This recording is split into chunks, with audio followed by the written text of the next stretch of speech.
Berikut adalah uraian-uraian nota keberatan. 1. Ringkasan eksekutif. Dalam kesempatan ini, nota keberatan atau eksepsi yang kami susun akan menguraikan beberapa poin krusial atas keberatan kami terhadap kekeliruan surat dakwaan yang diajukan oleh jaksa penuntut umum antara lain. 1. Kronologi peristiwa yang kami susun berdasarkan informasi dari pokok perkara yang kami terima dari jaksa penuntut umum. 2. Ringkasan surat dakwaan yang tidak menguraikan peristiwa secara utuh, antara lain, surat dakwaan tidak menguraikan rangkaian peristiwa yang terjadi di Rumah Magelang. Bahkan terdapat uraian dakwaan yang hanya bersandar pada satu keterangan saksi tanpa mempertimbangkan keterangan saksi lainnya. 3. Surat dakwaan disusun oleh jaksa penuntut umum dengan tidak hati-hati dan menyimpang dari hasil penyidikan serta tidak memenuhi syarat material sebagaimana yang telah kami jelaskan mengenai ketentuan perumusan dakwaan secara singkat dalam poin 4 ketentuan perumusan dakwaan. Sehingga surat dakwaan berdasarkan pasal 143 KUHP harus dinyatakan batal demi hukum. 4. Salah satu keberatan kami atas surat dakwaan adalah jaksa penuntut umum tidak cermat dan menyimpang dari ketentuan hukum karena menyusun dakwaan dengan melakukan pemecahan penuntutan atau splitsing atas satu perkara tindak pidana. 5. Selain itu, surat dakwaan jaksa penuntut umum obskur libel karena jaksa penuntut umum tidak cermat, jelas dan lengkap menguraikan peristiwa dalam surat dakwaan antara lain karena a. Jaksa penuntut umum tidak menguraikan rangkaian peristiwa dalam surat dakwaan secara utuh dan lengkap berdasarkan fakta, yaitu penuntut umum tidak menguraikan latar belakang atau alasan terdakwa beserta rombongan pergi ke Magelang. Penuntut umum mengabaikan atau menghilangkan fakta pada tanggal 4 Juli 2022 dan pada tanggal 7 Juli 2022. B. Jaksa menguraikan rangkaian peristiwa dalam surat dakwaan, yaitu penuntut umum tidak cermat dalam menguraikan secara teliti dan tidak menjelaskan apa yang melatar belakangi terjadinya keributan antara korban Nofriansyah Yosua Huta Barat dengan saksi Kuat Ma'ruf pada tanggal 7 Juli 2022. C. Jaksa penuntut umum tidak cermat dalam menyusun surat dakwaan karena hanya berdasarkan asumsi serta membuat kesimpulan sendiri. A. Kami kutip dari surat dakwaan. Saksi Putri Chandrawati dengan tujuan untuk menceritakan peristiwa yang dialaminya kepada terdakwa Ferdi Sambo, lalu untuk berjaga-jaga dan ikut mendukung pengamanan situasi pada saat di Jakarta, mengajak juga saksi Kuat Ma'ruf. B.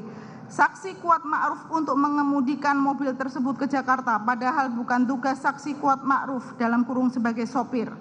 C. Terdakwa Ferdi Sambo menjadi marah, namun dengan kecerdasan dan pengalaman puluhan tahun sebagai seorang anggota kepolisian sehingga terdakwa Ferdi Sambo berusaha menenangkan dirinya, lalu memikirkan serta menyusun strategi untuk merampas nyawa korban Nofriansyah Yosua Huta Barat. D.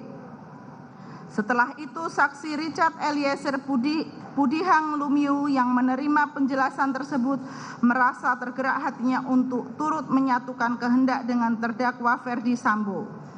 E. Seharusnya terdakwa Ferdi Sambo sebagai seorang perwira tinggi di Kepolisian Negara Republik Indonesia berpangkat Inspektur Jenderal yang sudah lama berkecimpung dalam dunia hukum sepatutnya bertanya dan memberikan kesempatan. F. Lalu saksi Putri Chandrawati dengan tenang dan acuh tak acuh dalam kurung cuek pergi meninggalkan rumah duren 3. G. Padahal korban Nofriansyah Yosua Huta Barat merupakan ajudan yang sudah lama dipercaya oleh terdakwa Ferdi Sambo untuk melayani, mendampingi, dan mengawal saksi Putri Chandrawati dimanapun berada, sehingga dari hubungan kedekatan yang sudah terjalin selama ini, maka kematian korban Nofriansah Yosua Huta Barat seharusnya mempengaruhi kondisi batin dari saksi Putri Chandrawati tersebut. H. Seharusnya terdakwa Ferdi Sambo sebagai seorang perwira tinggi kepolisian menunjukkan contoh teladan yang mencerminkan jiwa kesatria dan bijaksana dalam menghadapinya dengan tetap menjunjung tinggi kebenaran dan keadilan serta menjaga keselamatan jiwa raga anggota. D.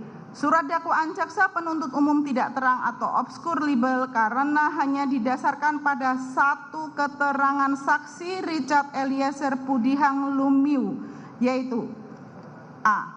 Putri Chandrawati yang langsung keluar dari kamarnya menuju sofa dan duduk di samping saksi Ferdi Sambo, sehingga ikut terlibat dalam pembicaraan antara Ferdi Sambo dan saksi Richard Eliezer Pudihang Lumiu. B. Mendengar kesediaan dan kesiapan saksi Richard Eliezer Pudihang Lumiu untuk menembak korban Nofriansah Yosua Huta Barat, lalu terdakwa Ferdi Sambo langsung menyerahkan satu kotak peluru 9 mm kepada saksi Richard Eliezer Pudihang Lumiu, disaksikan oleh saksi Putri Chandrawati. C. Selanjutnya terdakwa Ferdi Sambo menyampaikan berulang kali perencanaan penembakan terhadap korban Nofriansah Yosua Huta Barat dan menjelaskan alasan saksi Richard Eliezer Pudihang Lumiu untuk menembak korban Nofriansah Yosua Huta Barat dengan skenarionya adalah dan seterusnya. D. Pada saat saksi Richard Eliezer Pudihang Lumiu menyerahkan senjata api jenis HS nomor seri H233001 milik korban Nofriansah Yosua Huta Barat, terdakwa Ferdi Sambo sudah menggunakan sarung tangan warna hitam sebagai bagian dari persiapan pelaksanaan merampas nyawa korban Nofriansah Yosua Huta Barat. E. Selanjutnya terdakwa Ferdi Sambo yang sudah mengetahui jika menembak dapat merampas nyawa berteriak dengan suara keras kepada saksi Richard Eliezer Pudihang Lumiu dengan mengatakan, "Woi, kau tembak cepat, cepat, woi kau tembak." E.